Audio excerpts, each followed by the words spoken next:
كنا بانتظار حضورك. سوف نبدأ الجلسة. الحضور الكريم. Ladies and gentlemen, we will be starting our session.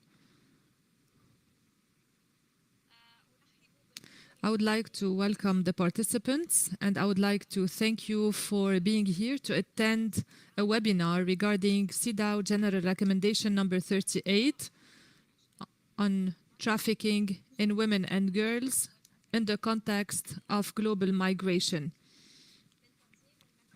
This webinar is organized by the Unhcr Romania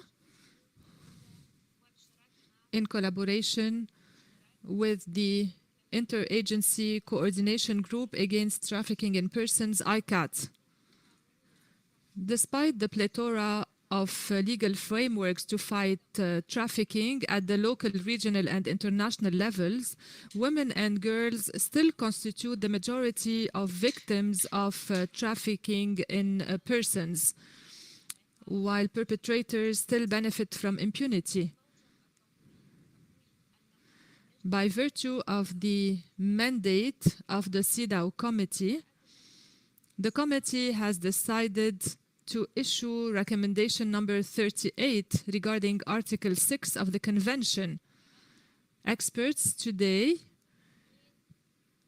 and speakers will be, in fact, explaining this recommendation, and will be explaining the local and regional efforts in this regard in order to promote the implementation of recommendation number 38 in the MENA and North African region. I would like to welcome once again the experts of the CEDAW committee, as well as the advisor of the Unhcr and the ICAT. I would like also to thank the representatives of the UN, the national institutions, and it is a pleasure for me first to present the first speaker in the opening session, Her Excellency Ambassador Dr. Haifa Abu Razali. Thank you for being here with us today. Dr. Abu Razali is the Assistant Secretary General of the League of Arab States for Social Affairs.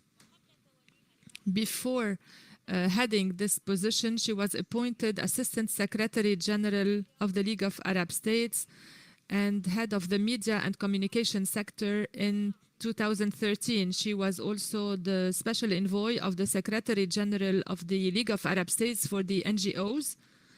She was also the representative of Jordan in the Arab Women Organization.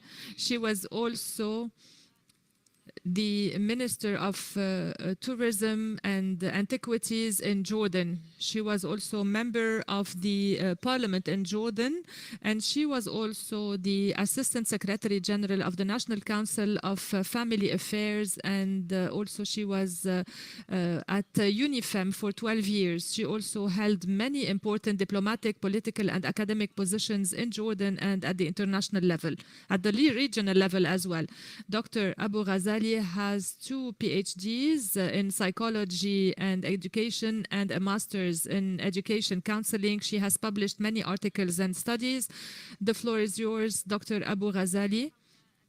You will be talking about the regional efforts to fight trafficking in persons. Thank you, Mrs. Ruwaida. I'm very happy to be here with you. As I've mentioned previously, I really would have liked to have more time to stay with you the whole day, but as Mrs. Ruwaida knows, I'm heading to the airport in a few minutes.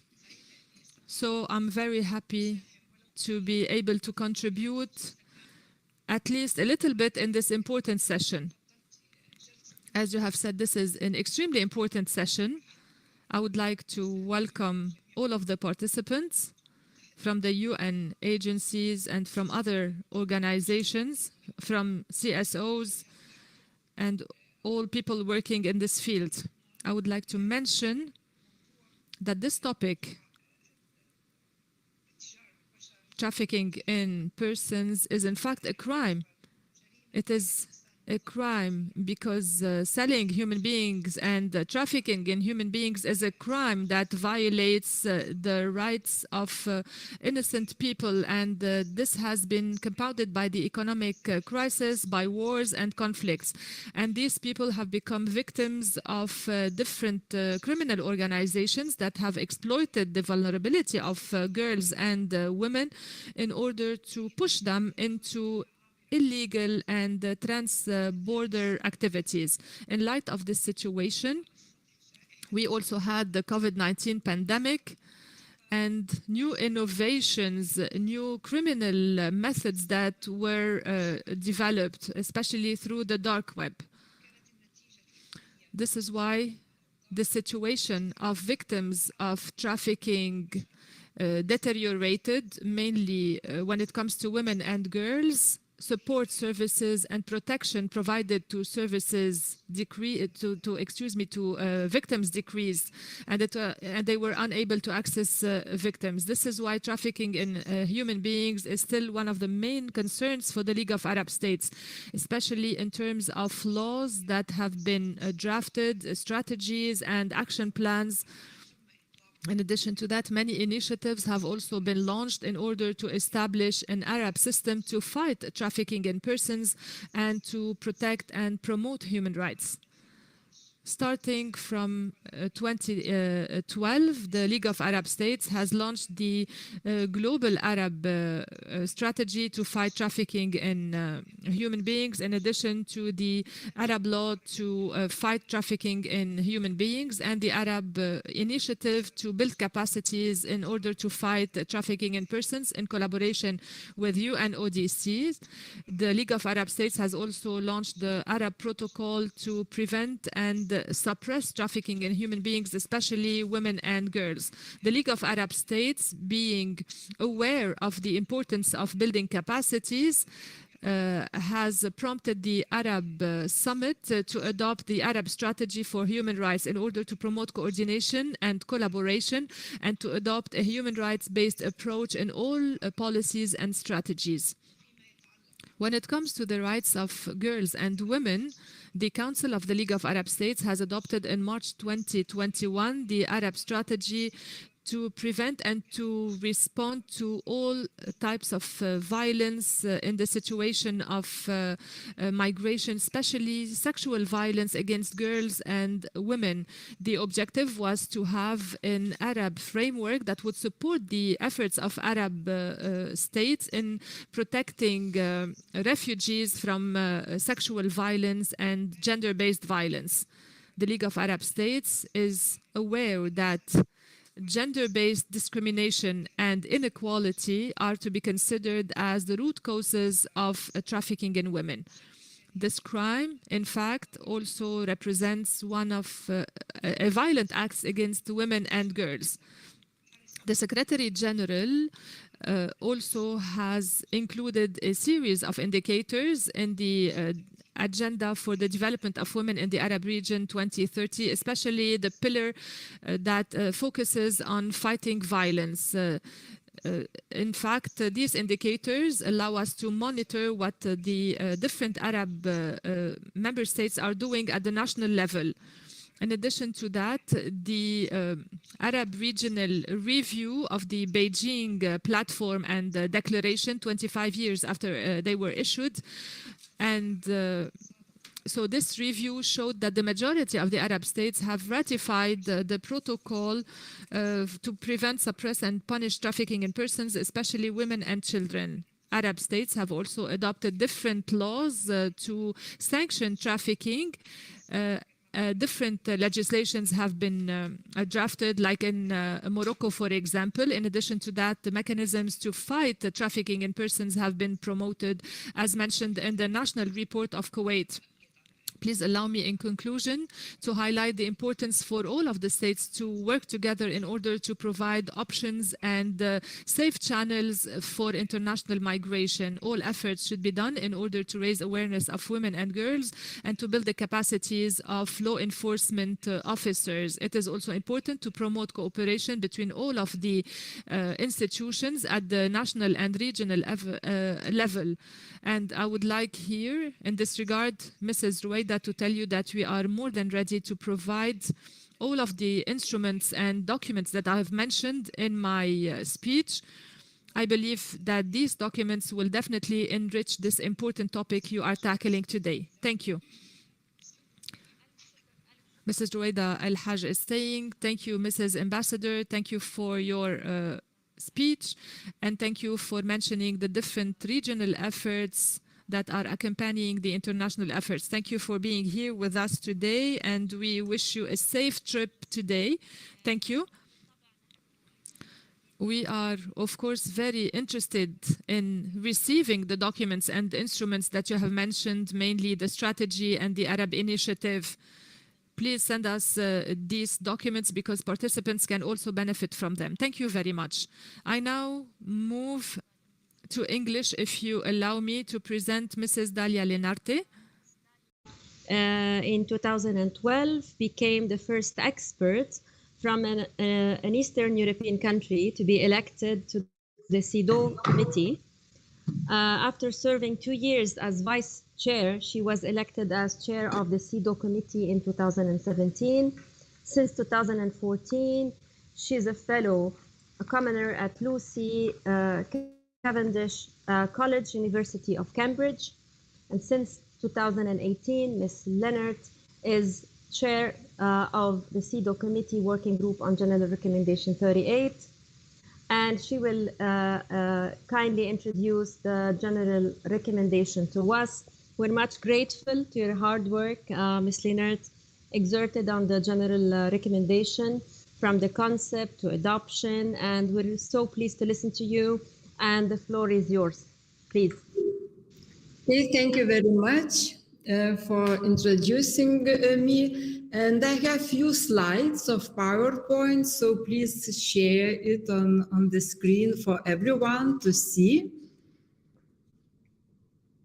Yes, thank you very much.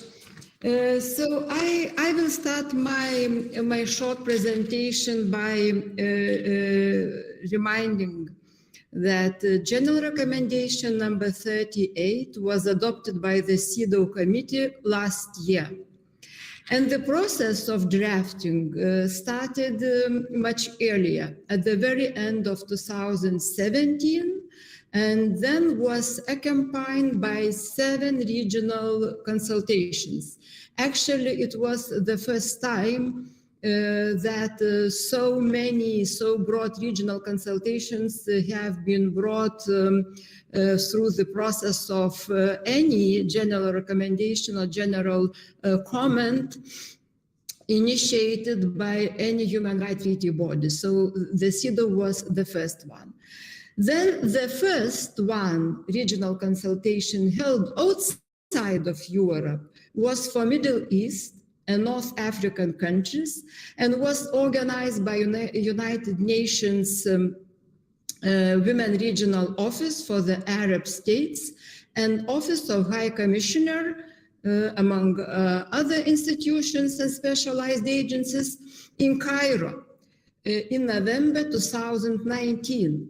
Thus, it is my pleasure to come back again to the region, and this time already discussing the implementation of the general recommendation, which is even much more important than the drafting, most probably.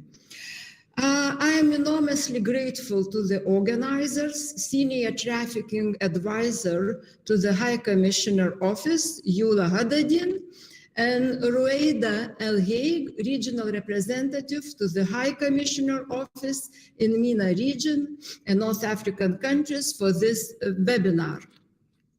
So the General Recommendation number 38, the full title is Trafficking in Women and Girls in the Context of Global Migration, contextualizes the implementation of state parties' obligations as stipulated in the Convention's Article 6, which is following. Yes, now we see Article 6. It says, take all appropriate measures, including legislation, to suppress all forms of trafficking in women and exploitation of prostitution in women. So the General Recommendation number 38 as such is a guidance for state parties to implement this Article 6 of the Convention. It provides an important soft law framework for integrating gender dimension, gender transformative and human rights-based approach in all anti-trafficking interventions implementing Article 6.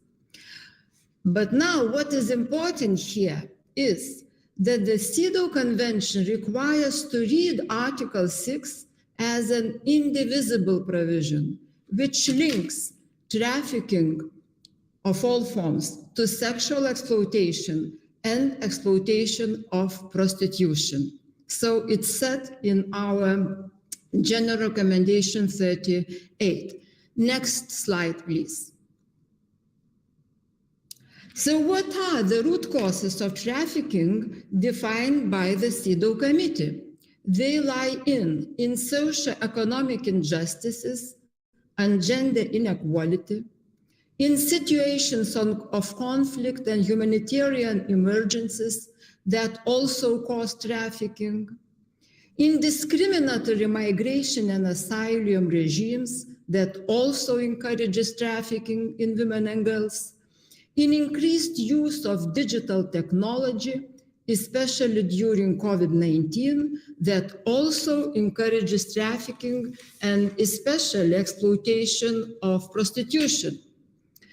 And one of the main root causes of trafficking, which is cross-cutting, lies in demand that fosters exploitation and leads to trafficking, especially for sexual exploitation. Traffickers do not create the market for prostitution, but rather exploit victims into prostitution as a way of profiting off the demand for paid sex. Then massive financial gains with few risks due to the impunity are still widespread in many state parties. This crime is highly gendered, overwhelmingly created by men, and disproportionately, though not exclusively, suffered by women and girls who account for 92% of identified victims of trafficking for sexual exploitation. Demand persists, actually, due to state parties' failure to effectively discourage the demand that fosters exploitation and leads to trafficking, and especially for sexual purposes. So the CEDAW Committee puts a specific stress on demand as one of the major root causes that leads to trafficking. Next slide, please. Yes, migration and asylum regimes. The committee highlights the particular vulnerability of smuggled women and girls to being trafficked and underlines the conditions created by restrictive migration and asylum regimes, pushing migrants toward irregular pathways. Women and girls face an increased risk of being trafficked at all stages of the migration circle, in transit, in reception and accommodation facilities, at borders and in destination countries.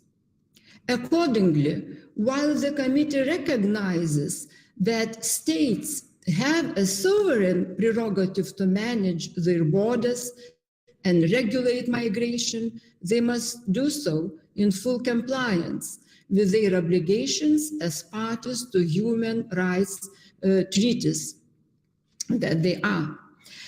Gender-neutral provisions in state migration policies and migration laws that specifically discriminate against women contribute highly to limiting women's access to safe and regular migration pathways and to regular and decent job opportunities in transit and destination countries, and push them to the hands of traffickers. Next slide, please. Assistance and protection for women and girls victims of trafficking.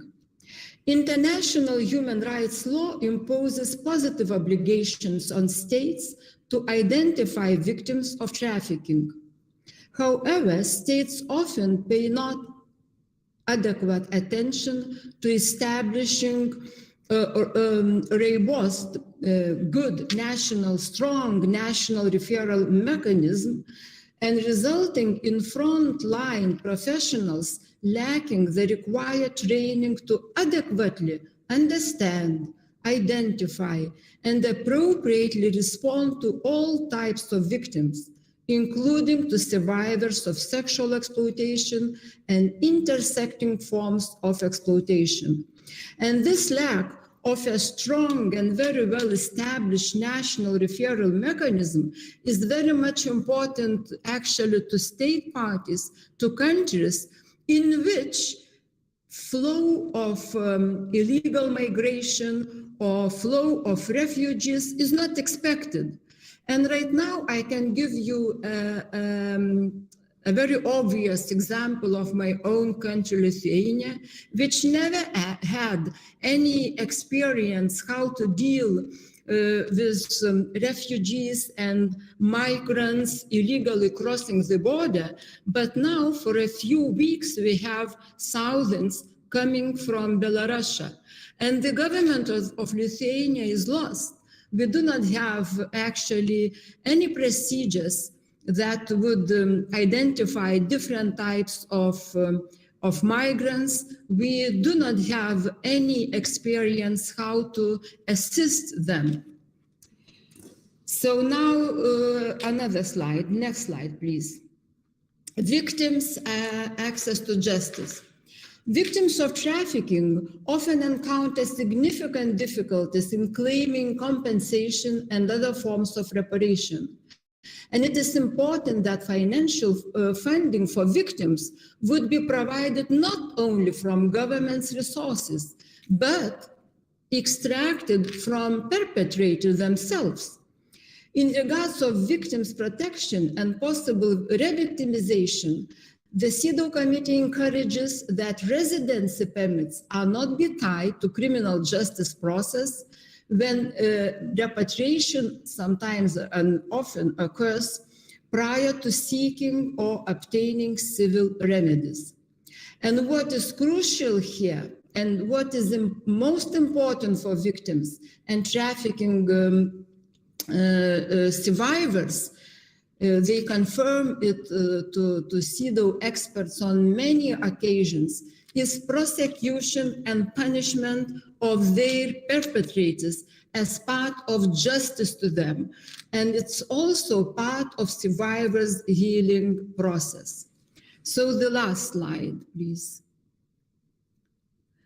So all in all, General Recommendation number 38 calls mainly to improve victim identification, support and protection services, to investigate, prosecute and convict all perpetrators involved in the crime, to bring perpetrators to justice and secure adequate financial remedies for victims, and, which is very much important, acknowledge that trafficking and exploitation of prostitution constitute gender-based violence. Thank you very much.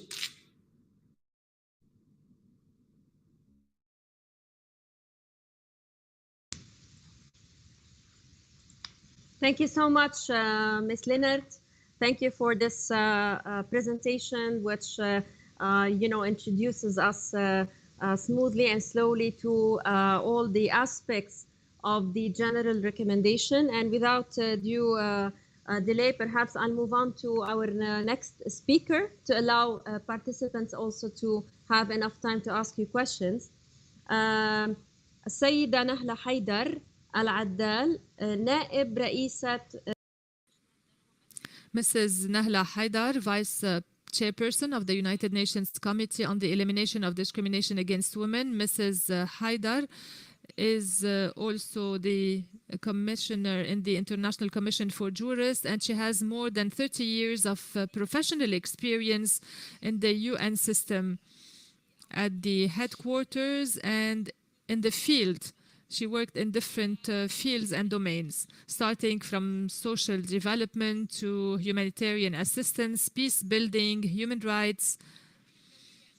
The international expert, Mrs. Haidar, has a degree in law from Sorbonne, France. She also has a BA in international law from St. Joseph University in Beirut, Lebanon.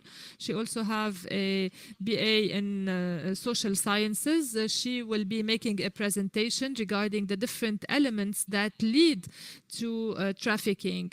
Mrs. Leonard has in fact mentioned 5 root causes for trafficking, and Mrs. Haidar can also tackle the same root causes or some of them. So we're all listening to you. The floor is yours, Mrs. Haidar. Good morning. Thank you so much. I would like to thank Mrs. Ruwaida and my dear friend Yula, and I am really honored to be with Dalia in this event because we have worked a lot together on this general recommendation that was really highly important for us. And as Dalia has just mentioned, when we started thinking about this recommendation, and if we link it with the world migration flow, we remember the number of people we used to meet and who used to talk to us about migration, either because of poverty or because of the need or the economic situation, or for example because of what is taking place in Libya nowadays. Most of the countries in the MENA region have witnessed in the last few years huge flows of migration because of the reasons I've mentioned. And of course, unfortunately, Dalia, this is because of the deep roots of this crime, similar to what also Her Excellency the Ambassador has mentioned in the introduction. There are many reasons for this. If we look at poverty, at the imbalance in the economic structure in many countries in the MENA region, if we look into discrimination in general and discrimination in the migration and asylum regimes in general, but more specifically in these regimes in our countries. In addition to the issue of demand, why is this high demand for illicit labor, for sex exploitation? When there is this high demand, organized crime gives or presents the supply. So there's demand and supply. As to the issue of trafficking, this is the frame where trafficking flourishes. And of course, there are emergency situations in our countries in the region. We are always living crises. And for example, if we look at the issue of Palestine, historically we know that they had humanitarian needs and they were living pain. And nowadays, with the situation of Libya, we notice that the region is really dwelling in the repercussions of these crises, were they military crises or humanitarian crises. As to the issue of technology that was also mentioned, and the dark web was also mentioned, we all know that we are not protected from the exploitation of digital technology. So what I would like to say after discussing all these deep roots is how can we work together in order to decrease the effect of trafficking in our region. I think that the presence of representatives of the CSOs with us is very important because we must always take into account what we see. If we see child labor around us, if we see sexual exploitation, and try to close our eyes to all this is not something useful.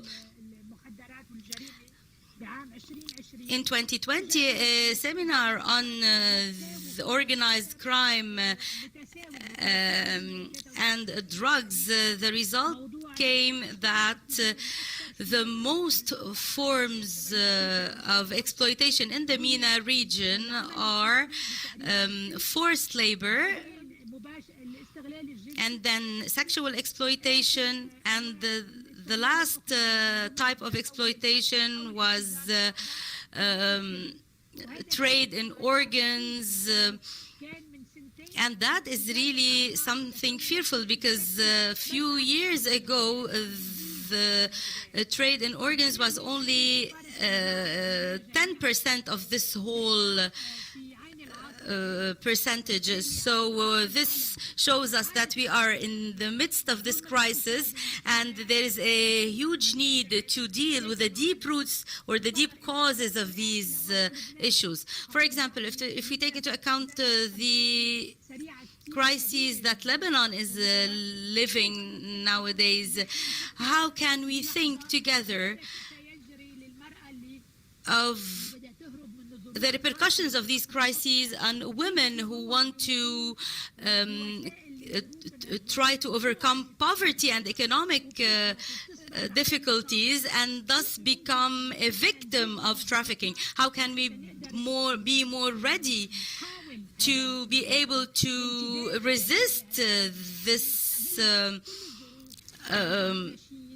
increase in exploitation, which is leading to more vulnerable economic and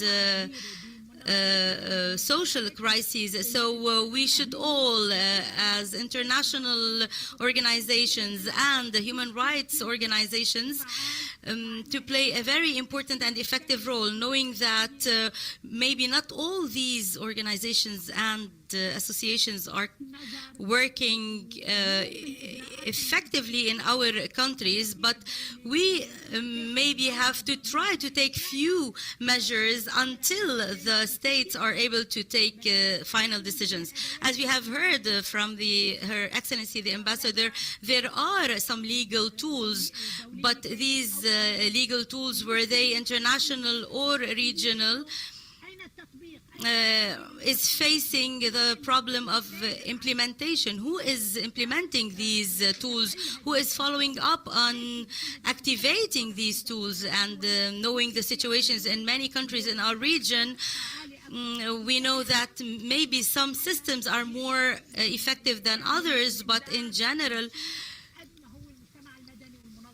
the international organizations and the civil society can play a major role here. So that is why a huge responsibility is on our shoulders, and we mustn't say that there is exploitation and there is a high percentage of trafficking in women and girls, and the situation is really catastrophic, and stop here.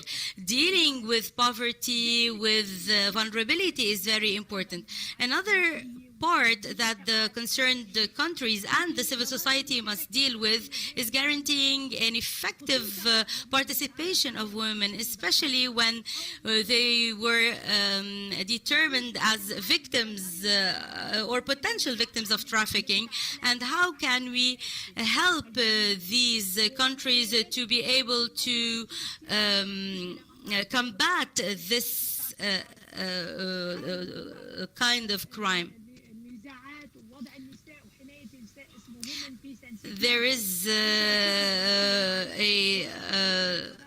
decision called Women, Peace and Security, knowing that it is not binding yet, it is very important to take into consideration whenever we are dealing with the dimension of trafficking in women and girls. In addition to this, the issue of statistics is very important. We know that UNODC is working on this part, and it issues data every year, and it is also issuing some data related to countries in our region, knowing that based on these statistics, there is a high percentage given in these statistics on trafficking. In addition to this, promoting women capacities and their and working on putting an end to discrimination when it comes to the workplace and the wages is highly important. Some families also push women to early marriages, and all these things are really or have a negative effect on the life of women. So what we have to work on is working on the mentality in general, because we have to make people be aware that the importance is trying to help women and educate them and not pushing them into forced and early marriages.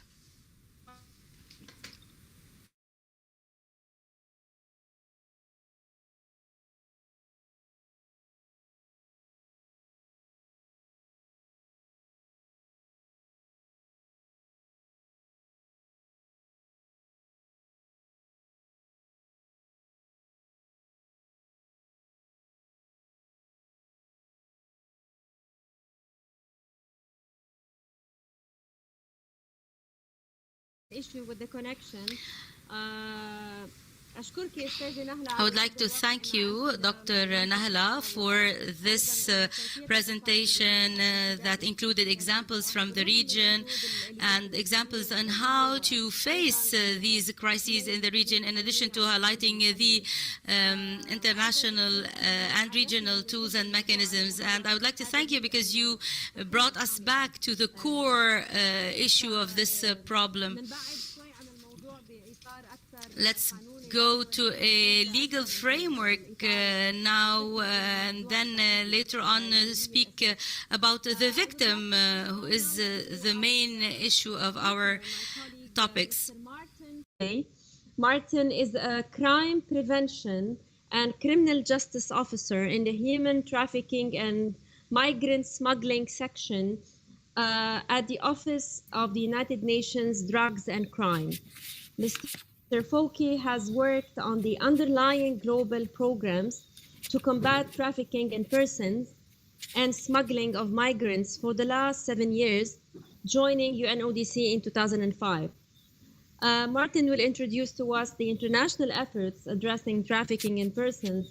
And thank you again for being with us, Martin, and for your support. Thank you. The floor is yours. Shukran, thank you very much. And with many thanks and gratitude to all those involved in the organisation, the delivery and the participation of the event. I'm very happy to be here today, both as UNODC, as well as representing the Interagency Coordination Group Against Trafficking in Persons, or ICAT, as the 2021 co-chair with our long-standing partners, UNHCR. As UNODC, we have been strong supporters of the elaboration of the General Recommendation, and we were particularly happy to be able to facilitate the organisation of regional expert consultations during that process, including in the MENA region, as well as providing our own input to the draft text. For those of you who might not know, ICAT is the lead mechanism of the United Nations, established by the General Assembly in 2007 with an objective of enhancing cooperation and coordination among the international community in the delivery of responses to the issue of trafficking in persons. In addition to being the 2021 co-chair, ICAT is also, UNODC is also ICAT's permanent coordinator. As of July this month, ICAT comprises of 30 member organizations, including key UN entities and other international and regional organizations with a diverse expertise on countering trafficking in persons. ICAT entities operate in almost every corner of the world, with the MENA region being one of the main geographical areas where anti-trafficking activities of many international and regional entities converge. As ICAT, one of the key areas of work is that of contributing to shape coherent multilateral policies on trafficking in persons worldwide. And with that objective, ICAT regularly contributes to intergovernmental processes aimed at policy, progress, and development. And this was very much the case for the process of elaboration of the General Recommendation, where the ICAT entities were able to speak with one voice in a joint submission to the committee at the start of the process and also through its development. Today, these 30 entities, as ICAT, are also making a joint submission to the United Nations General Assembly on the appraisal of its global plan of action to combat trafficking in persons. My main point to offer as a contribution today on behalf of ICAT is that the General Recommendation should not be viewed in isolation. It is an excellent and welcome addition to our international framework on trafficking, best practice, and our continually evolving knowledge of what works and what does not.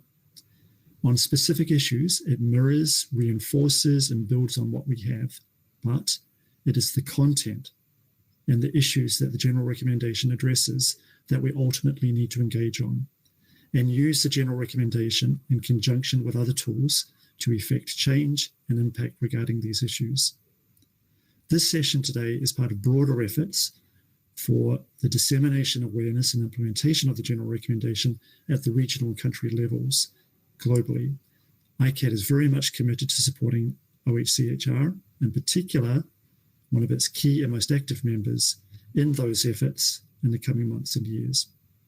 A key reason we believe the General Recommendation is an important instrument in the fight against trafficking in persons, and particularly of women and girls, is that it concretely guides states in providing a holistic, multidisciplinary approach to counter trafficking in a human rights-based, gender and age-responsive way, based upon states' obligations under the CEDAW Convention. Particular aspects of the General Recommendation that we welcome and think are particularly relevant for regional as well as national discussion and action are, first, the gender transformative approach in countering trafficking. There is a need to identify steps states must take to tackle the wider structures that render women and girls vulnerable to trafficking, including gender-based discrimination, structural inequality, the denial of social protection and discrimination in migration policies and asylum regimes.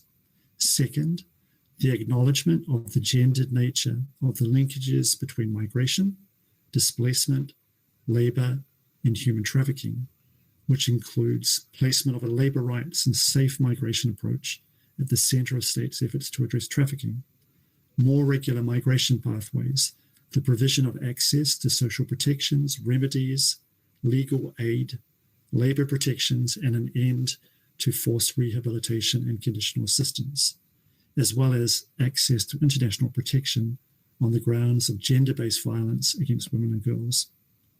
And third, the need to understand vulnerabilities of women and girls in situations of conflict and humanitarian emergencies, and ensure that existing and new risk factors that might lead to trafficking are integrated into conflict and disaster risk reduction, preparedness, and response plans. In emphasizing the need to focus on underlying issues, we also welcome the commonalities between the General Recommendation and the focus of specific priorities on the 3 issue briefs that ICAT has published since our CEDAW submission, addressing human trafficking and technology, the non-punishment of trafficked persons, and trafficking in persons for the purpose of forced labor. Our hope would be that those policy outputs and their practical guidance representing the common voice of 30 international regional trafficking stakeholders, both reinforce the General Recommendations related content and directly provide action-oriented recommendations for its implementation by national stakeholders in partnership with civil society actors. We particularly welcome the General Recommendation's contribution to acknowledging the need to comprehensively address all forms of trafficking in persons and ensure that attention is paid to all sectors where trafficking is prevalent. Further, ICAT is committed to take forward a number of priorities noted in the General Recommendation in the coming months, where again we hope we can reinforce and or complement the General Recommendation, such as promoting the inclusion of victims and survivors' perspectives in all aspects of trafficking responses with national counterparts and within our membership. This topic will be at the heart of both UNODC and ICAT advocacy campaigns, marking the World Day Against Trafficking in Persons to be commemorated on the 30th of July. We will also undertake an analysis on the vulnerabilities leading to trafficking, which will come later this year. Exactly 7 months ago, ICAT agreed and published an analysis of key achievements and main shortcomings in responding to trafficking in persons globally over the past 2 decades. I believe that the persistent gaps, challenges, and shortcomings identified would be recognized by you and have relevance to this region and include the ongoing adaptability of traffickers as per the use of technology, as well as in situations of crisis and emergencies. The overall low levels of prosecutions and convictions of traffickers compared to the scale of the phenomenon. A lack of focus on prevention, including tackling demand for all forms of exploitation and addressing the persistent vulnerabilities of particular groups, including as fostered by existing gender and social norms. The low identification of victims, including across migratory flows and internal displacement contexts, and the persistent gaps in data collection, analysis, and management. As noted, ICAT's key suggestion today is that the General Recommendation should not be viewed in isolation.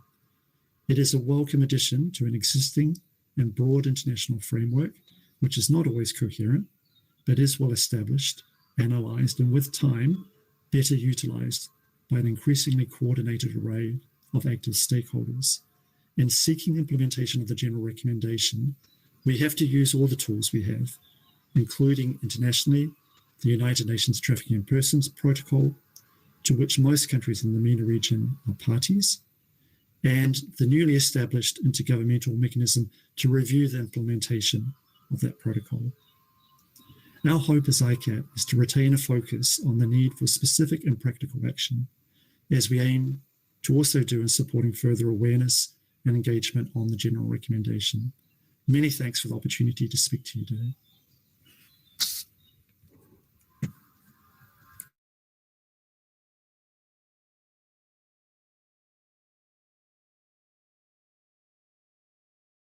Ruwaida, I'm sorry to cut you, but you are on mute, please.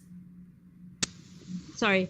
Thank you, dear Martin. Thank you for your efforts as UNODC and as member of ICAT, and of course for the cooperation, the constant cooperation with our CHR and mostly with our senior human rights advisor, who's going to be addressing in the second session the way forward, Ms. Hadadin.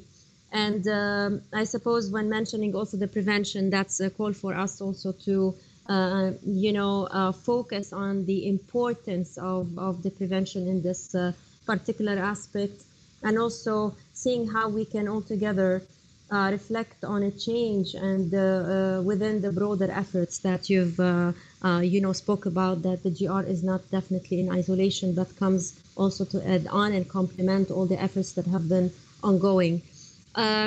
I would like to take the questions that have been put forward and encourage also, we still have 10 minutes for the first session, and encourage participants to write their and questions in the chat box. I have a question from Professor E. Sensing from Notre Dame University, and he's asking us, or asking the experts, and what is the experience in gender in extractive industries, noting the experience actually of NDU.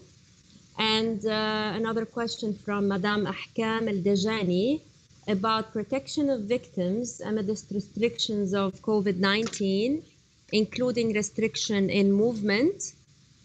And a third question to the panel members, so from Proud Lebanon, would like to ask concerning the inclusivity approach. Is any of the policies in the region are inclusive towards the vulnerable communities, including LGBTIQ plus individuals, especially those suffering from trafficking? Who would like to take the floor? Perhaps Madame Nahla, you're back. We're happy that you're back, and we know the situation in Lebanon is not that easy with the power cut. So thank you. Okay. Well, thank you very much. And I'm sorry, but you summed it up. You know, we smile, we are all in Lebanon, and we will not leave it, even with the power cuts. Sorry, I hope I managed to conclude properly, but if I didn't, I'm happy to come back. Absolutely, but let's use it. Thanks. Yes. But let's use this opportunity to talk about the three issues that were raised on the extractive industry side. I would like to say here to the person who's interested in from NDU in this area is that we in CEDAW have devoted enormous attention to extractive industries in several of our general recommendations, and definitely in this one as well, because this is an area where the corporate have a big responsibility when there is abuse or displacement of population or trafficking or very cheap labor. We know that these are industries that really have a great potential to contribute to unfortunately to trafficking. So you will see in our recommendation on the climate change, also how we address the extractive industry. Recommendation number 37, you will see also paragraph in 38 also related to the corporate responsibility. As for the freedom of movement, I think Mrs. Dajani asked a question. Indeed, the restriction on COVID places already a lot of burden, I would say, on normal situation, on people who do not have already more difficulties to move freely, who are in a sort of the illegal migrant status. This definitely adds to the burden also of identification, of reaching out for them, of extending assistance. This is why I think what was said after my intervention by Mr. Fauke about the importance of reinforcing the prevention, to detect prior and to be able to block the process is crucially important. It's not only to be able to identify post facto.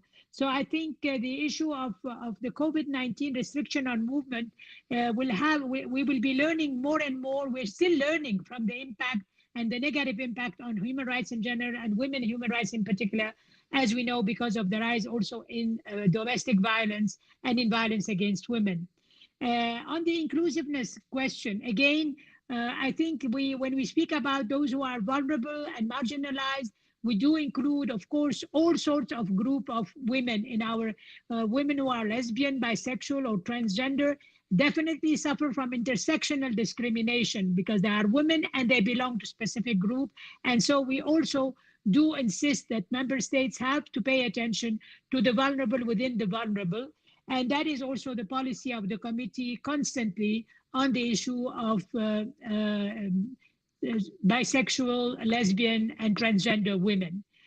So I think I have replied, at least from my side, but I defer to Dalia to add and to the other speaker who spoke more to the issues. Thank you very much. Thank you, Ms. Haidar. Ms. Leonard, would you like to take the floor?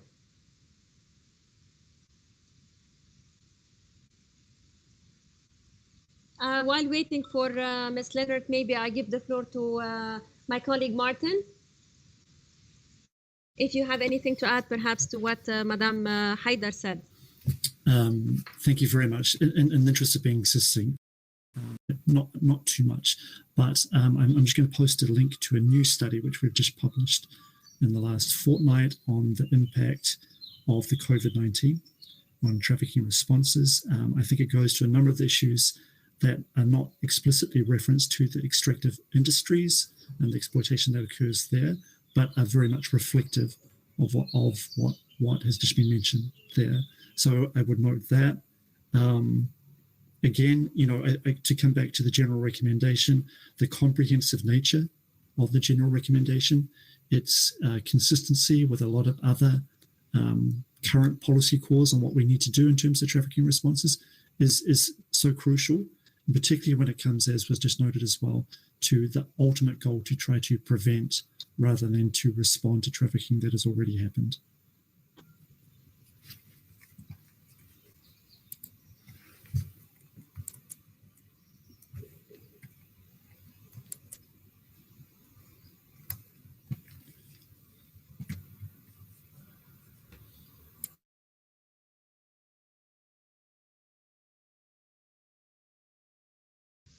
Sorry, I lost the right to speak at some point with this technical issue here. Sorry for that.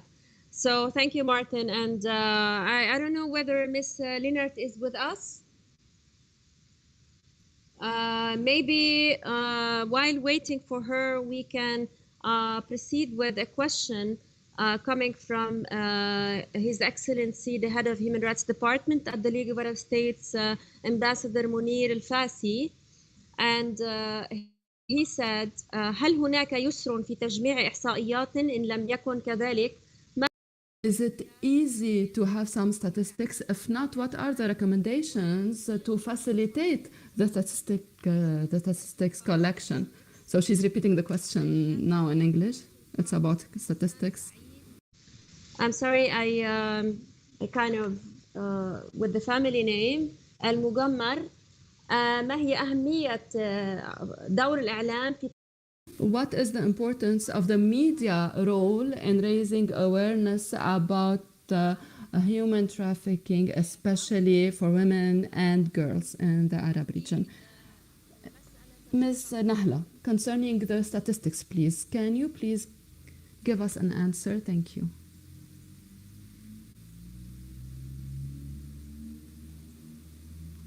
Ms. Nahla? Yes, I apologize for this delay. I prefer if Mr. Martin would answer the question about the statistics because in their yearly report they collect statistics about the different forms of human trafficking.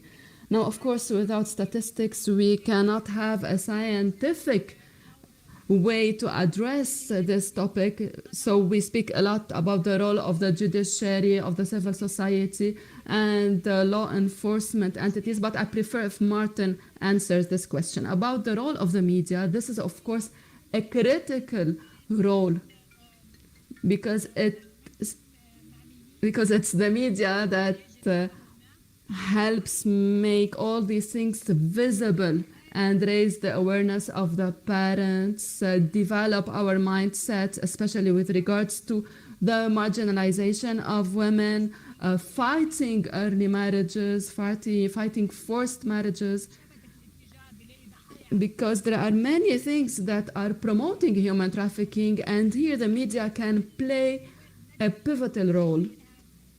And I hope that this webinar will be covered by the media, and I hope we will be communicating more with the media.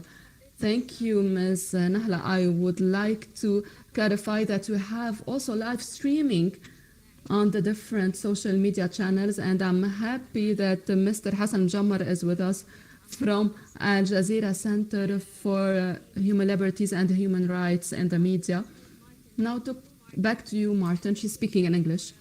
Together with Alessia, a number of very important documents for participants and information for their attention.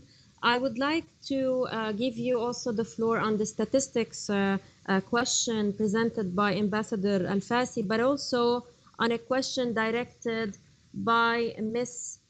Zahia Lakhdari in relation to what could international organizations and United Nations present to address the issues of trafficking and migrants from African descent in in specific areas such as the Libyan borders.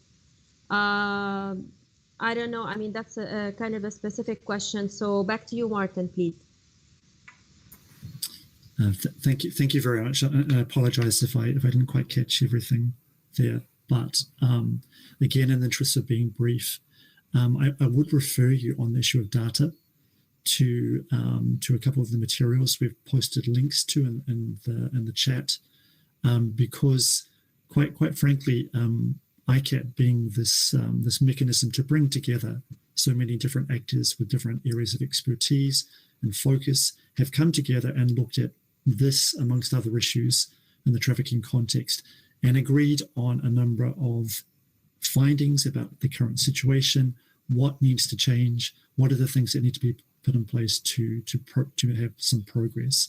And with regards to data collection and analysis, that is also included there. So we talk about things like, for example, the importance of disaggregation, as in other areas, disaggregation in terms of age and gender on a regular basis, establishing robust processes and means to collect and share information, to investigate the information further. In another forum on trafficking in the last few days, we were talking, for instance, about the need, if we look at the criminal justice response, not just to collect numbers of investigations, prosecutions, and convictions, but to look at those individual cases.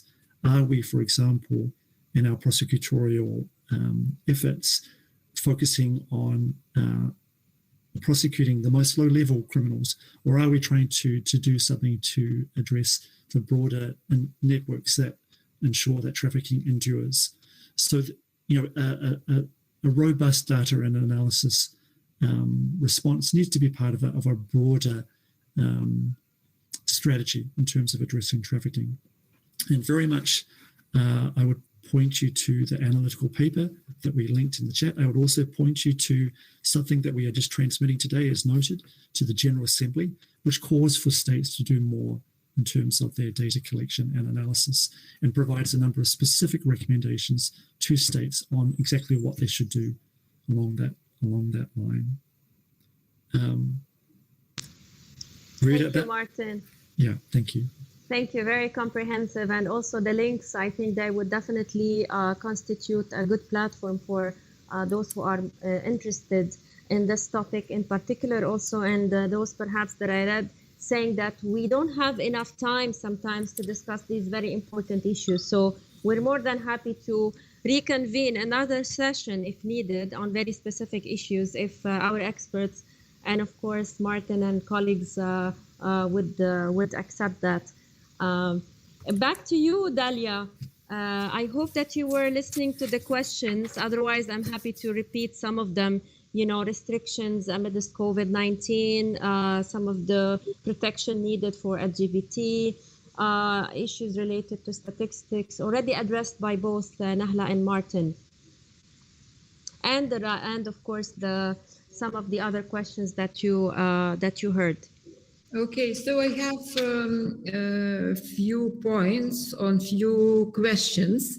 One of them is regarding statistics, and what I can say, it's from my experience as an expert of CEDAW committee, because and it's based on constructive dialogues with state parties.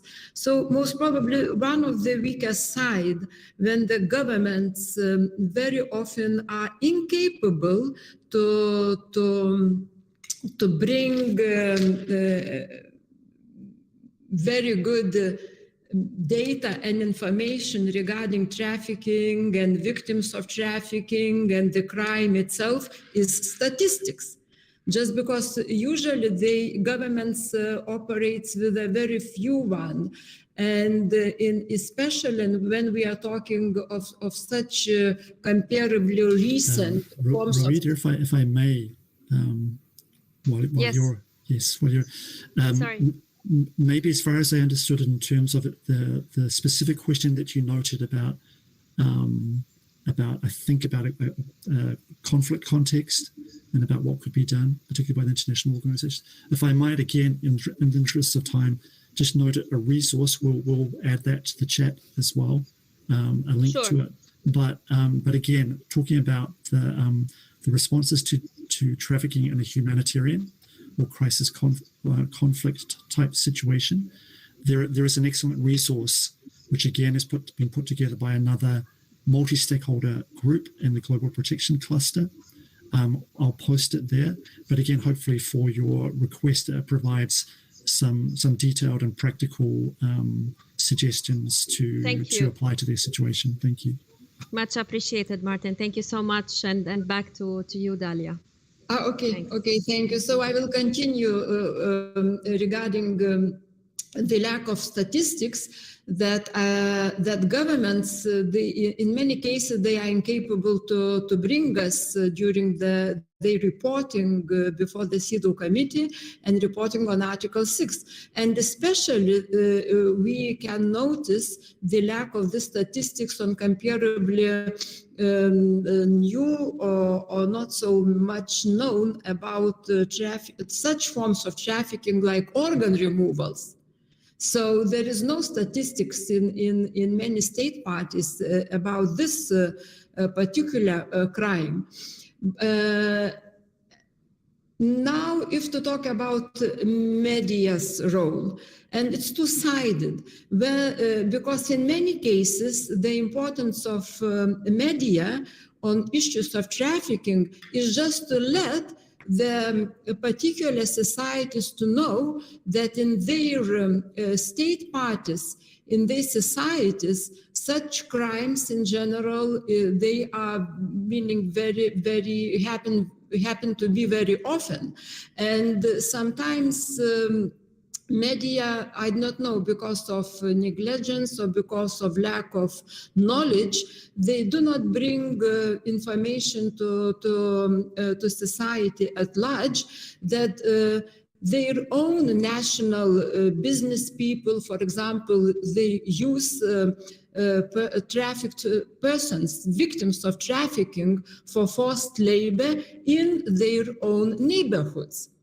Or for example, that their nationals use in medical clinics organs that are trafficked. And it happens very often in upscaled and rich Western European countries. On another side, how media works and how much it's important, but from the negative point of view, I would say, it's how they describe women's and girls' bodies. When the description and visualization of the body of young girls is overly sexualized, and then if some media prevails with articles and other information on prostitution as a regular job, this is a very direct path to trafficking for sexual purposes to be allowed or to be encouraged.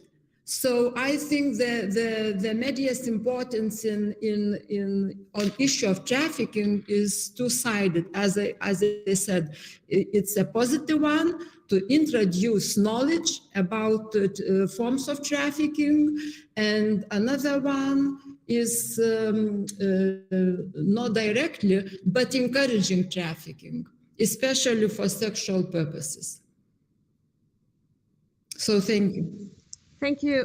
Thank you, Ms. Linner. Thank you so much. And for all the panel members, I just have a final question to address a question that came also on migration. And, from our work as a regional office, when we analyze UPR recommendations, and especially between second and third cycle in the Arab region, we noticed that migration has the highest number of recommendations presented actually to member states.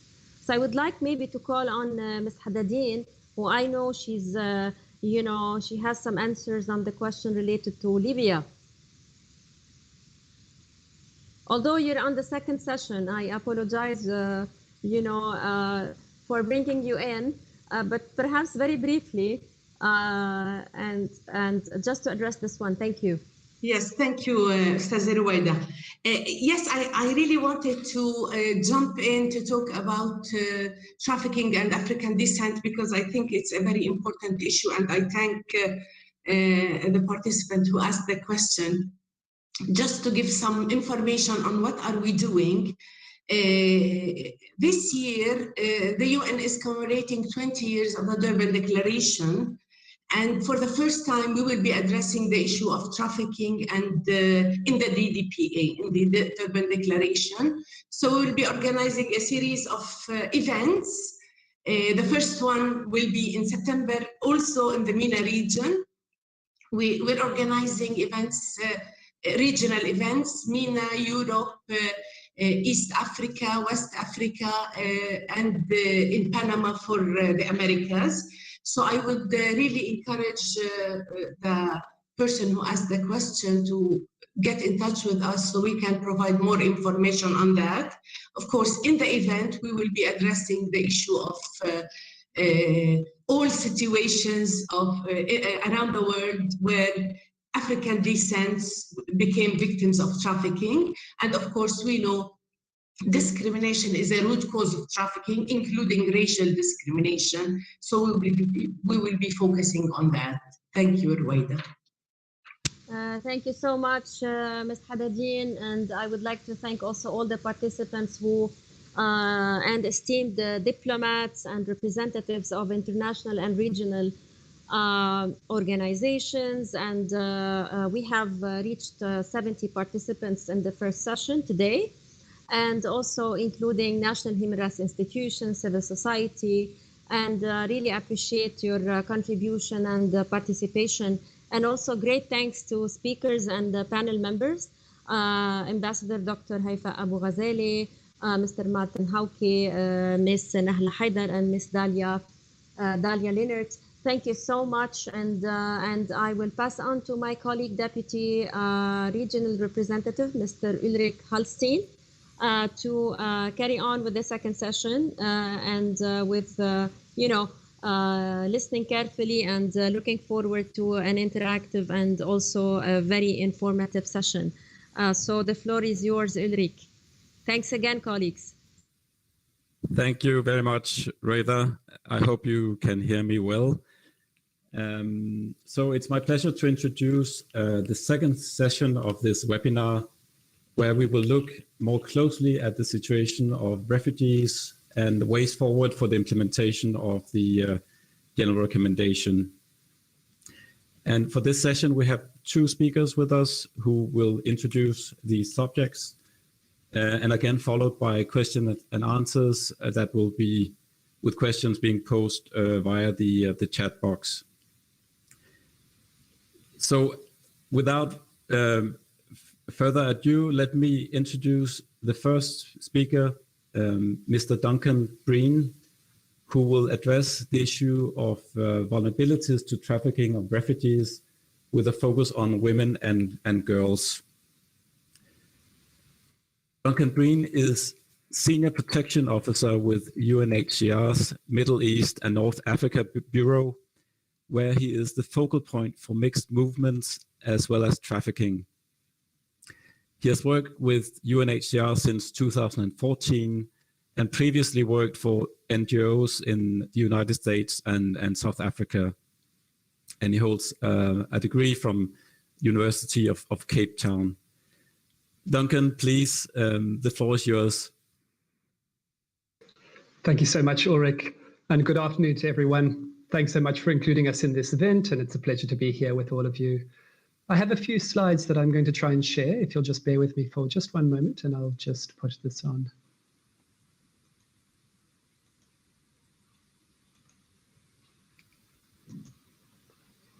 There we go. All right. I trust you're seeing the first slide. I'm sorry, it doesn't give me quite the same view. You're not. Okay. Sorry, one moment. There we go. Perfect. All right. As many of you are aware, UNHCR is the UN agency entrusted with the global mandate to provide international protection and assistance to refugees and other persons of concern, and to find, together with governments, solution to their predicament. This includes preventing refugees and others of concern from falling victim to trafficking. Victims of trafficking can sometimes also have international protection needs and qualify for refugee status. And in such cases, UNHCR has the mandate to protect and find solutions for them.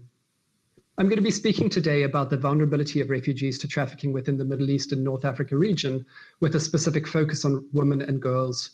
I'll be speaking more specifically about two contexts. One, in which refugees have fled to a country of asylum and the risks that they continue to face regarding trafficking there.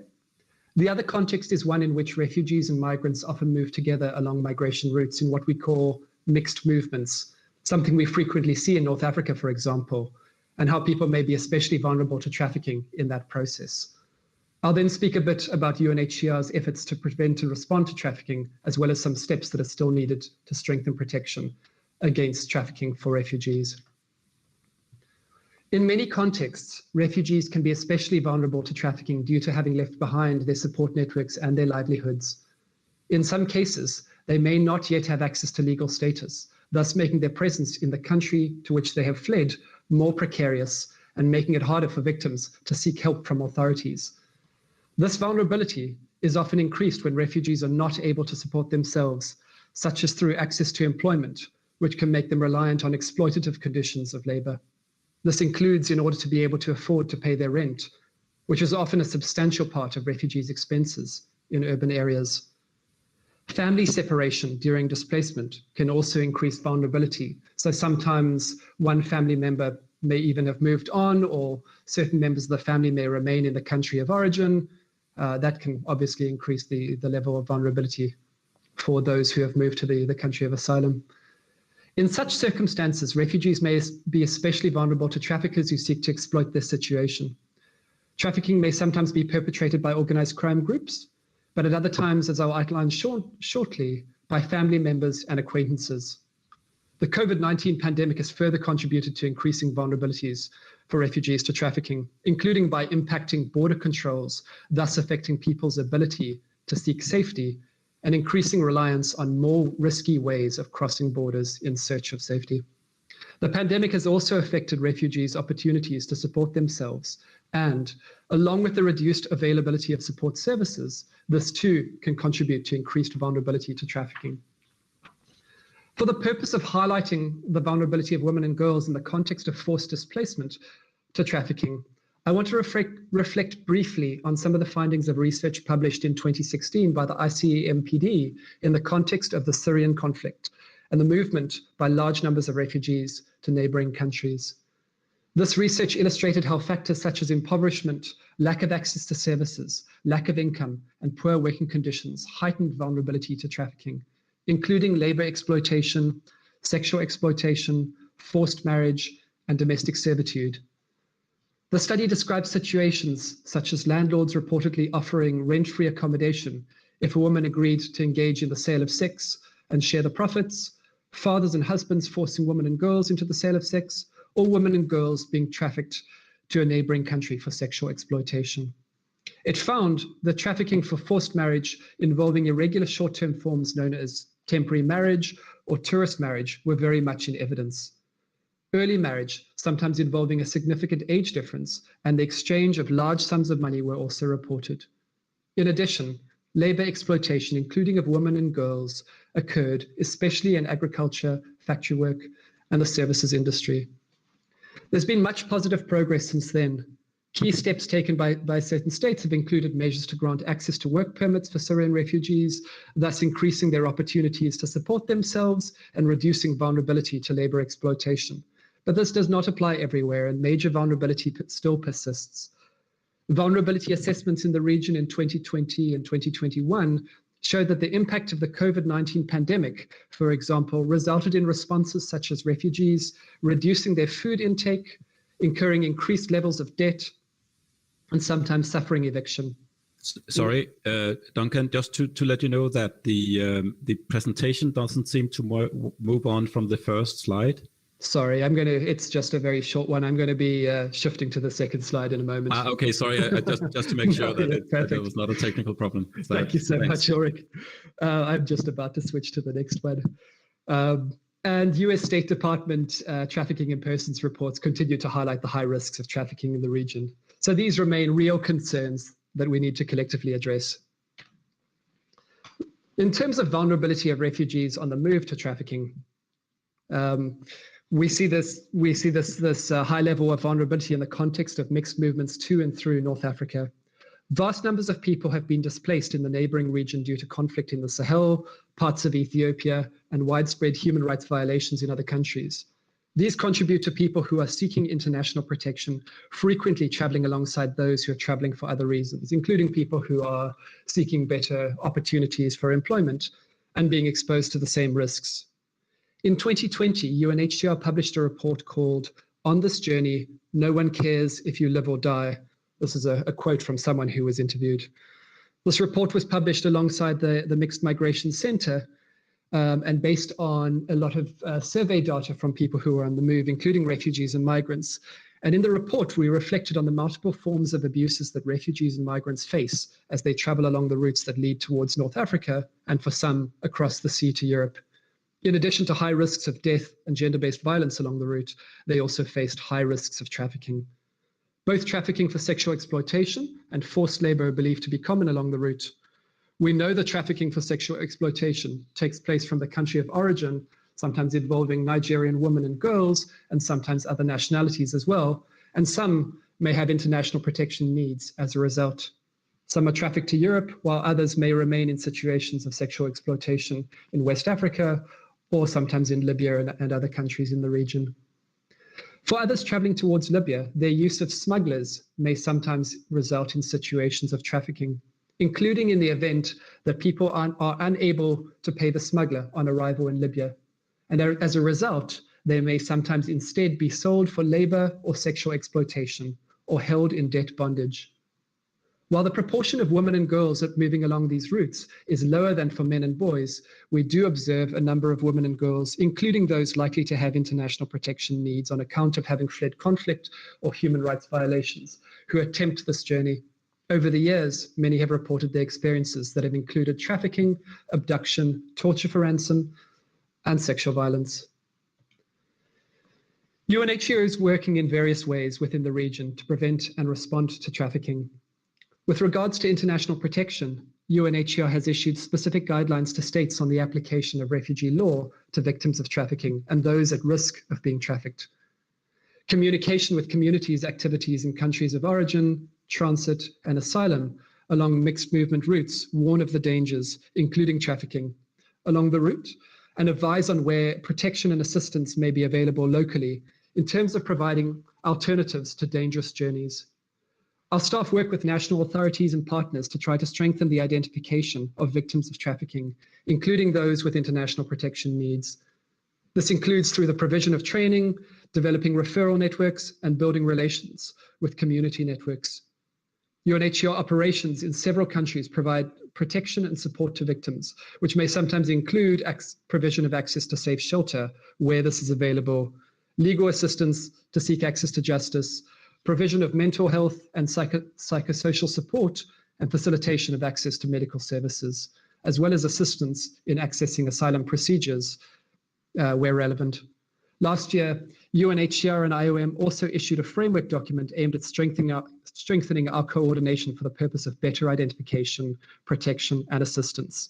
UNHCR is also engaged extensively in advocacy, including with regards to access to justice.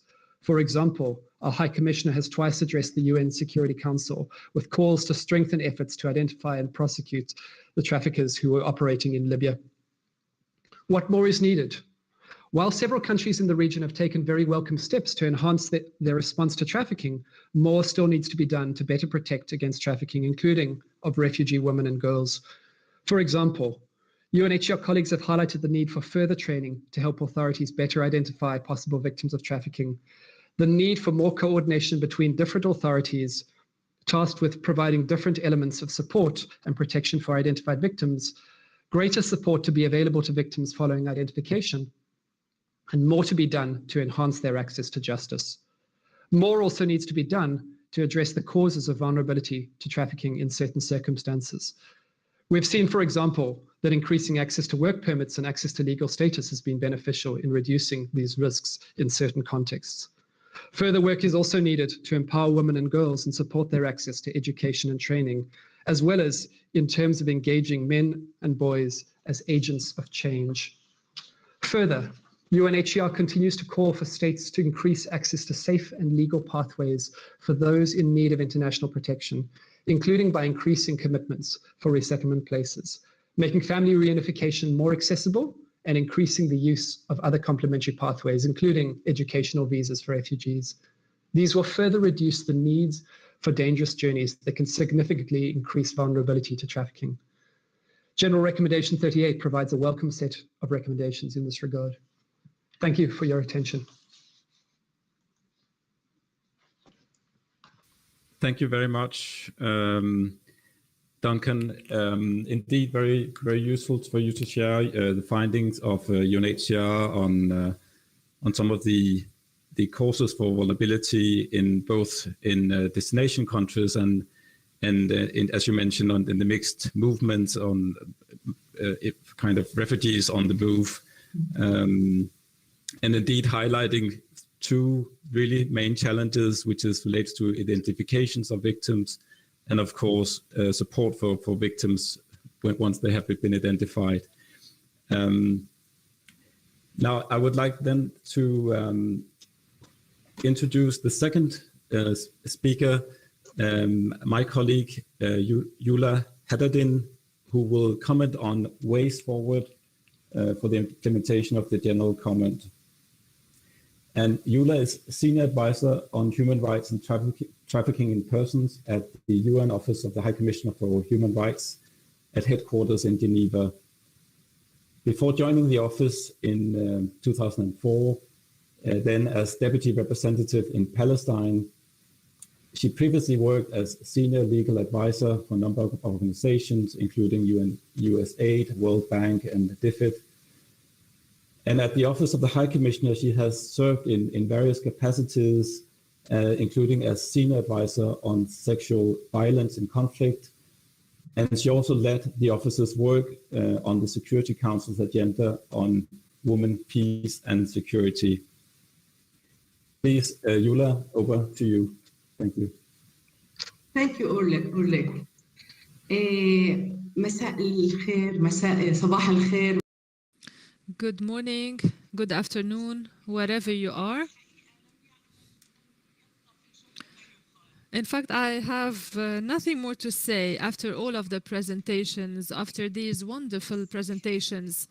Let me start by something that was mentioned by Mrs. Nahla Haidar. This general recommendation number 39 has a special importance in the Arab region because of the high number of refugees in this area. We have all seen UN reports mentioning huge numbers of refugees, and in the Arab region you have the highest percentage of refugees, and women are the most vulnerable group among these refugees. This is why I believe that this general recommendation has been issued in a timely manner. As the rest of the speakers have said, this general recommendation provides a needed framework in order to implement the different commitments of state parties in the field of trafficking according to Article 6 of CEDAW.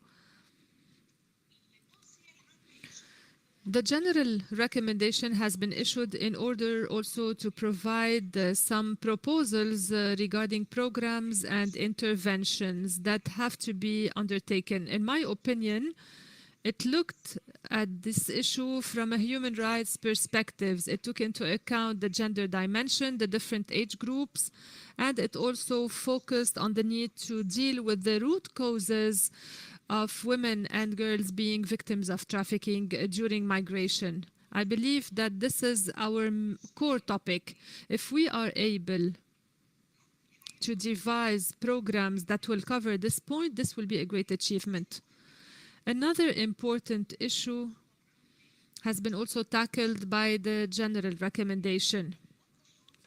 The recommendation has explained the relationship between trafficking in persons, migration, the situation of refugees, and also gender-based violence, in addition to sexual exploitation and violence against women. So all of these elements have become interconnected in a very smooth way thanks to this general recommendation. If we want to think about what to do in the future, what are the means to implement this general recommendation? Many speakers have asked the question. We have very important matters that have been written on paper, but how to implement them? At the OHCHR, in order to support the CEDAW committee during the process of drafting the general recommendation, we are now also working on drafting a guide that will mention different positive experiences pertaining to each and every element mentioned by Professor Dalia Leonard. So this guide will be covering all of the topics when it comes to the policies of migration policies, the demand that was also raised by Mrs. Dalia and the different speakers. So those are the root causes that are leading to exploitation and also to trafficking. So this relationship that exists between offer and demand and so on. There's also another issue that is of great importance for us in the MENA region, and it is trafficking in persons during armed conflicts and during humanitarian catastrophes. In our opinion, these situations are increasing the vulnerability of girls and women, and we have all heard about stories from Iraq and from other areas in the world, from Syria as well. These examples show how violent and armed conflict has prompted many women and girls to become victims of trafficking through forced marriages, through sexual exploitation, and through sexual slavery. Another issue will also be covered by this guide that we are drafting. It is the use of technology in trafficking in persons. We know that this issue has two dimensions, a positive and a negative one, and this is why we will focus on explaining both, because the cyberspace and trafficking in persons is a hot topic, and consequently we need to give more examples about these concepts so that states and civil society organizations are assisted in implementing this general recommendation. We will be also submitting recommendations and giving many details in order to raise awareness. So one of the questions that were raised was about how to raise awareness about migration, especially when it comes to trafficking in girls and women in the context of migration. Also, how to protect the rights of victims and how to preserve their rights. This can happen through the mixed migration flows. How can we make sure that these girls and these women are victims of trafficking and are not migrants or irregular migrants? Because we have seen many cases, especially when it comes to Libya, where there was a confusion about those two issues. And unfortunately, the international community could not provide the protection to victims of trafficking. They were considered just as irregular migrants. Another important issue mentioned by Martin, it is the non-criminalization and providing support and services without any conditions to the victims of trafficking, irrespective of their cooperation and collaboration with law enforcement officers. The most important issue, which is also at the core of the crime of trafficking, is to allow women and girls to have access to remedies and to get compensation, and where to get funds for compensation. Will a fund be established in order to pay compensation for victims after confiscating the funds of traffickers that we can identify? There's also one more important issue. We will try to address all of these issues from a gender sensitive perspective. This is a very important issue because we are facing lots of issues and problems in this region when it comes to addressing some issues like gender, like violence against women. So I think that these issues are extremely important. And finally, the guide will be providing some concrete proposals and suggestions to states in order to respect their international commitments by adhering to the different instruments that deal with trafficking, whether we're talking about the Palermo Protocol, the human rights instruments, or the ILO conventions pertaining to forced labor. I think that the guide will be a practical guide, a simplified guide, and I hope that all of the countries and all of the CSOs will use it. It will be ready in October,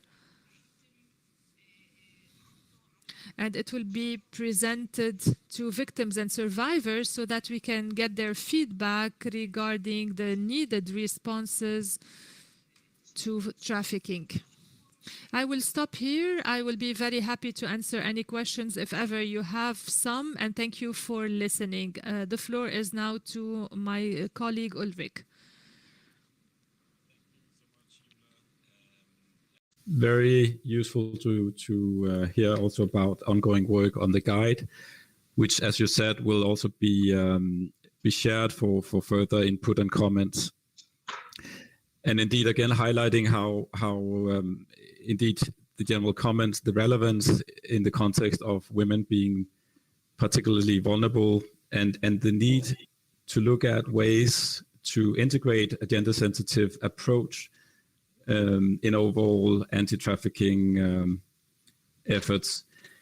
Now, we now turn to question and answers. I am looking at questions that have come in on the chat box. There was one question that came in just before we shifted into the second session, and I could start with that. So one question is whether there's a disparity in percentage-wise in human trafficking between Arab and Western countries, was one question. And then there's another comment which says, regarding facilitating women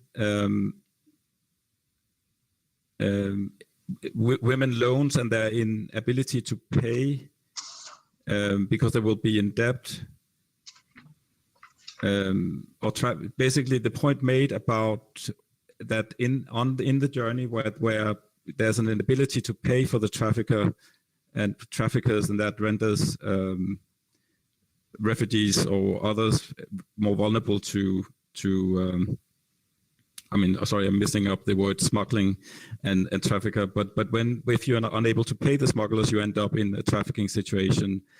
And the comment is that more awareness should be given to this, especially regarding the economic situation and the way it affects women in all countries. So this is about the ability to address that issue, that women end up in debt and are then more vulnerable to exploitation in general. Maybe we could start with those two broad questions. Any volunteers to go first? Duncan, maybe do you have any comments on those questions?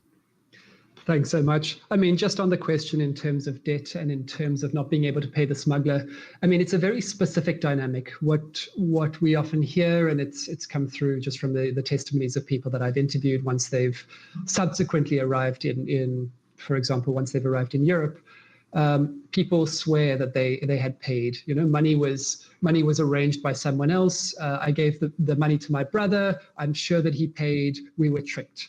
Or sometimes when people arrive in a particular destination, the smuggler says, no, I need more. And of course, you have planned to a certain extent. And so people are in that really, really difficult situation. There's another dynamic that we also see, which is sometimes smugglers or traffickers then also saying things like, travel now, pay later. And so encouraging people to move, and then obviously you're pretty much at their mercy. And so we then see people being held for ransom once they arrive in places where they're far from any help and far from any assistance. And that's why you have a lot of these horrific cases of, where there are reports of torture. One of the concerns here as well is, where people are facing risks related to the experience of trafficking as well. I mean, potentially that can also be a ground for international protection, that people are still facing. I think particularly we would see this we have seen this in the context of the movement by Nigerians to Italy. Some people have managed to escape, but then there were still threats being made to family members back home because the debt that was agreed, and often it was a huge amount, 30,000 euros or something like this, that it was hard to comprehend at the start of the journey. But now there's this debt that can really never really be serviced. And as a result, people may face international protection risks. And so that's when UNHCR may get involved. Thanks so much. Let me hand over. Thank you. Yula, any observations, comments from you on those two questions or comments? Yes, I'm sorry, Ulrich, but when you were reading the questions, it was cutting off, so I could not hear them. So if you don't mind, if you just ask another, or I just looked at the chat and I've seen some questions in Arabic, so I would like to address them. الأخت الدجاني، شكرا لسؤالينك. كيفية الوصول للدليل؟ Mrs. Dajani, thank you for your question. How to reach the guide? The guide will be published on the site of OHCHR. And if you provide us with your email address, we will be pleased to send you a copy. As to your second question, concerning the women who are victims of economic crises. And of course, the guide will tackle this issue, especially women who suffer from trafficking because of the economic situation. And we have many examples from my country, Jordan, concerning this issue. We deal in the guide, or we discuss in the guide, the issue of women who fall in debt because of the issue of paying for their movement from a country to another. And we will try to give you more examples from the MENA region in the future. Thank you. So, Ulrich, happy to answer any other question if you just want the question.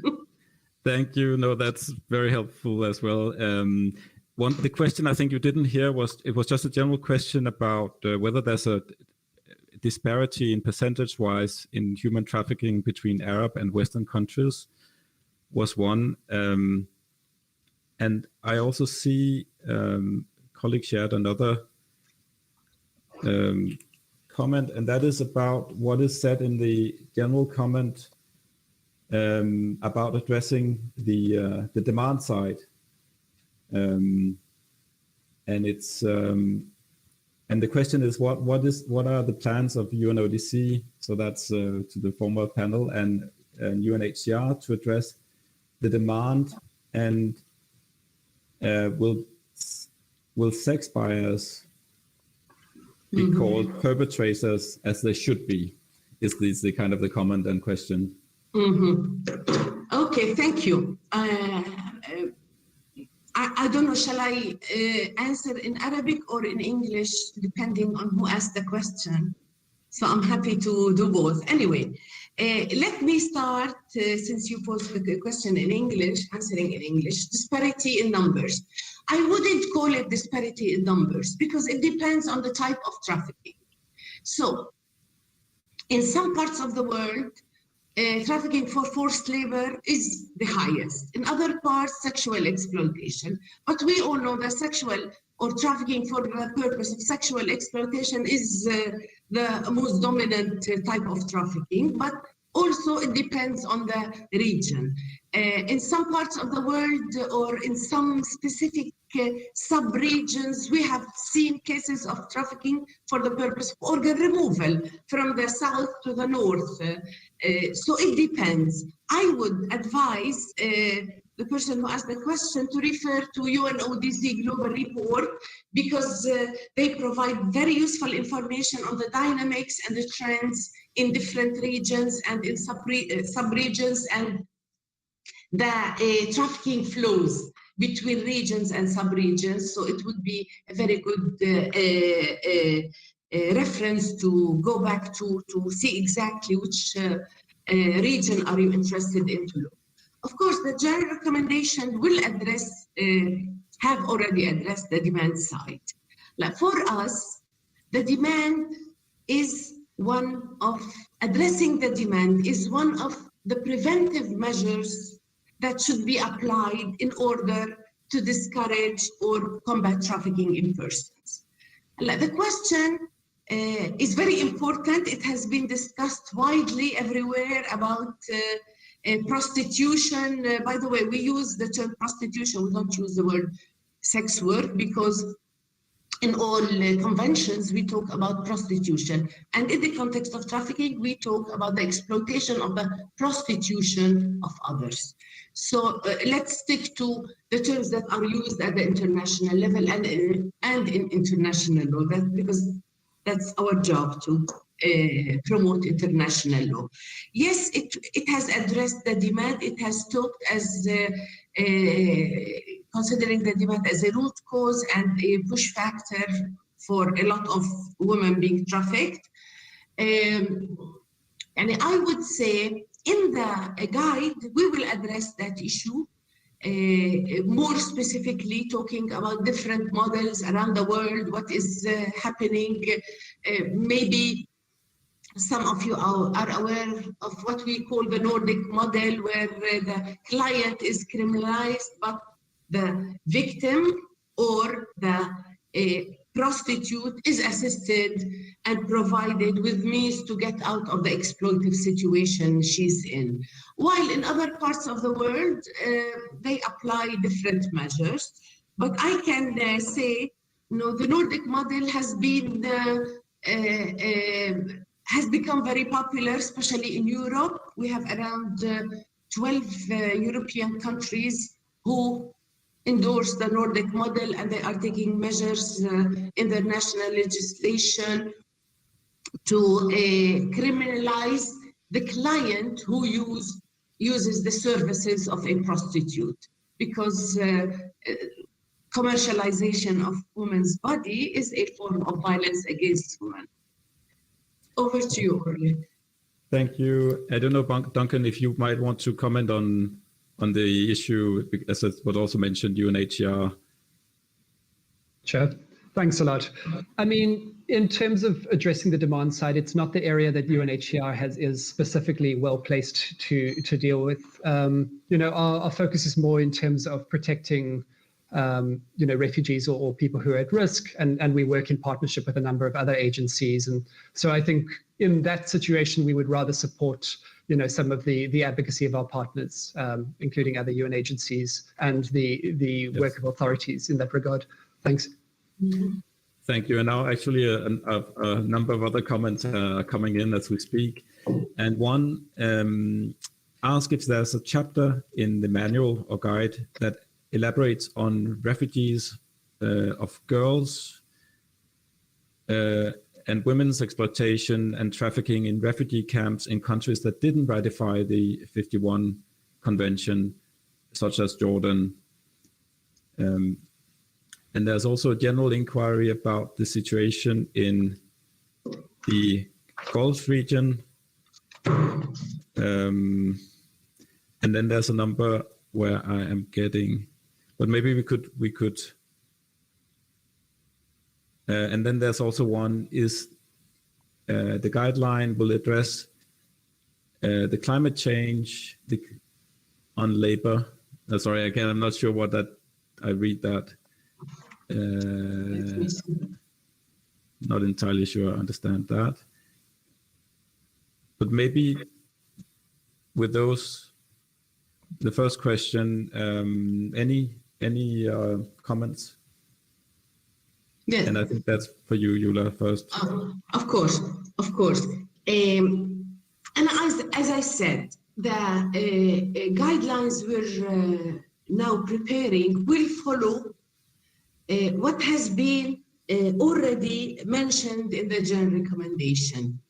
So climate change is one of the elements that has been mentioned, so we will put it. Trafficking and the technology is one of the issues we will put it, addressing the demand. So all the areas Professor Lenarti provided in her presentation will be unpacked in the guide and further recommendations. Of course, we know the General Recommendation already has very important recommendations, but we will unpack even the recommendations with further ways and means to implement all the recommendations. On the question related to the Gulf, I saw that, but I was not sure what was the question about.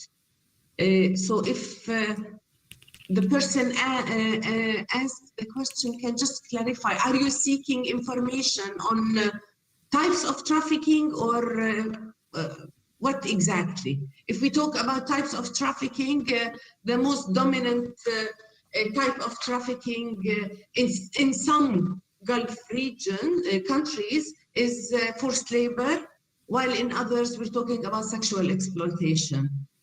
I hope I answered your question. Unless I think not, please feel free to ask the question again. Indeed, I think that was also maybe would be good to clarify a bit further.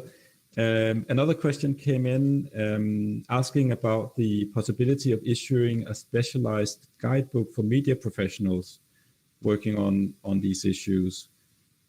Now, yes, please. Yes, I can say something about that. Something very specific related to trafficking, I would love to do that, maybe at a later stage. This is a great idea on trafficking in general. But if you're looking for information on human rights in general, we have already, OHCHR has already issued a manual and several reference materials to be used by the media when addressing human rights violations. And trafficking is a crime and a human rights violation. So it would be useful to look at that reference material. I know it will serve the same purpose, but I would be happy later, maybe for next year, I will think of something very specific focused on trafficking and the media. Thank you. I don't know, Duncan, if you're aware of any plans in that regard? Not from us specifically, but I mean, there is also similar guidance in terms of refugees and migrants, that is available, I think, probably both by UNHCR and maybe IOM and other agencies as well. I know that there have been efforts to try to address just terminology issues for media professionals. So those are available. Thank you. Okay, and let us just see if any other questions have come in. It seems not to be the case. Yula, are you seeing any questions? So there's a reference to ICAT. No, I did not see any specific questions, but I guess some of the comments that are coming in are focusing on the media and the role of media and what should we do with the media. Somebody is suggesting another roundtable discussion to talk in details about more specific issues related to the General Recommendation and trafficking in general, I guess. Indeed, there's a number of references to tools and guidance that could be relevant to this. on the media toolkits and invite participants to have a look at those and the links that are provided. Otherwise, conscious of time, we have less than 5 minutes left. And unless there's any last questions coming in,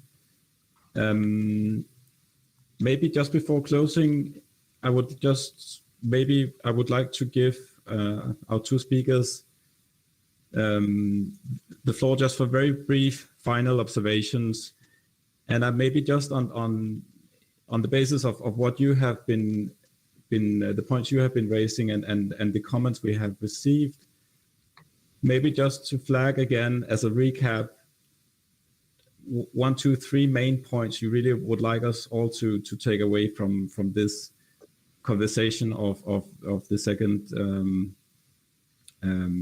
session here. And maybe I could invite you, Duncan, to go first, if you don't mind. No problem. So I think for me, just to say that vulnerability to trafficking for refugees occurs in a number of contexts. It can occur in the context of the displacement. It can occur in the context of the country to which people have fled, and it can obviously occur in the context of the journey. And there's a lot that still needs to be done to try and address that. These are difficult issues.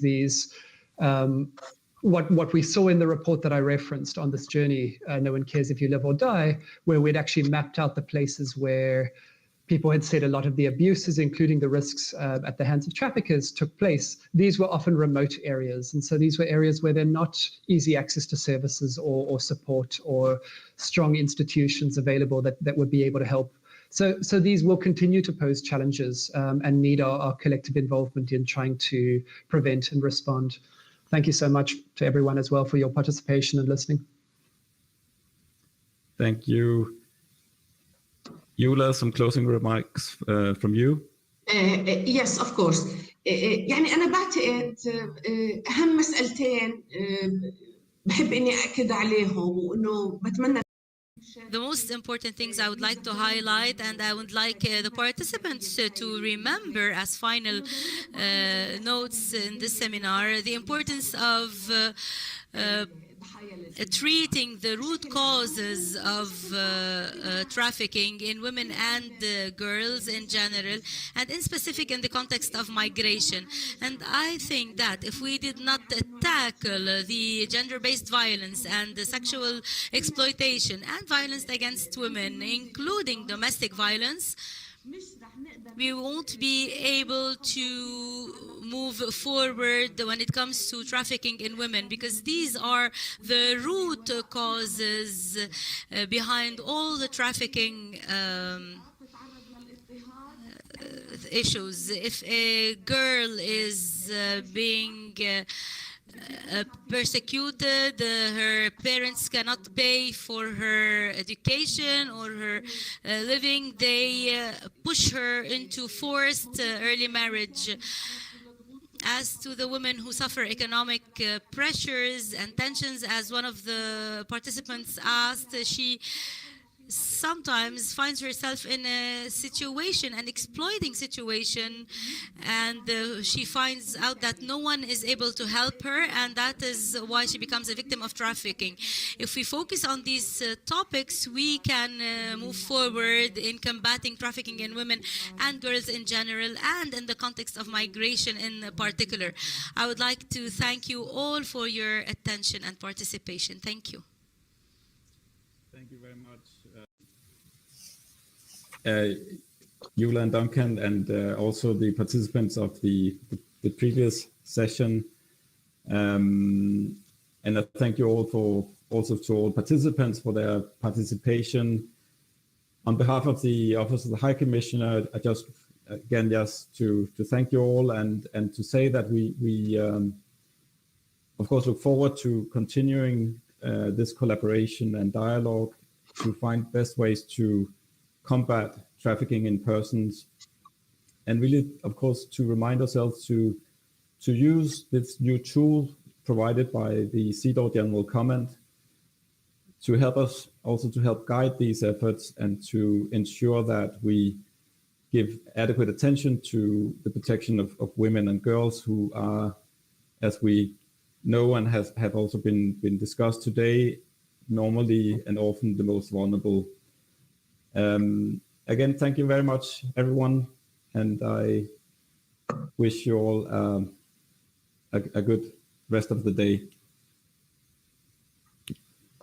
Thank you, shukran.